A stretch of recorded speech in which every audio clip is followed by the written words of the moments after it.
Elementary Experience Part 1. Subscribe and like. Nung kinder ako ay nahiligan ko lang mag-drawing.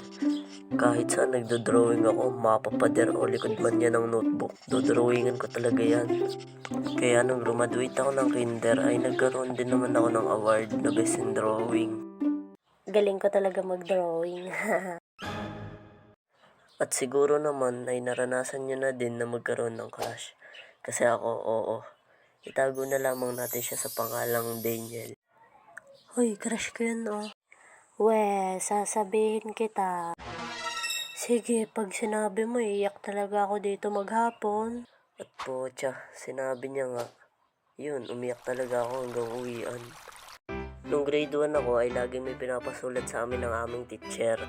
Habang busy mga klase ko sa pagsusulat, ako naman tong kunwari nagsusulat.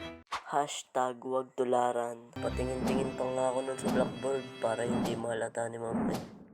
Hindi naman yata to chechekan ni ma'am eh. At mahilig din ako nun mangopya. Kulang na nga lang pati pangalan, kopyahin ko na din eh. Ano sagot sa number 1? Wala pa nga eh. Yan oh, letter A. Number 9 yan, di yan letter A. Ay. #wag tutularan. At kung gusto nyo magpa-shoutout, comment nyo lang dyan sa baba. Paki-subscribe na din para tuloy-tuloy tayo sa pag-upload ng video.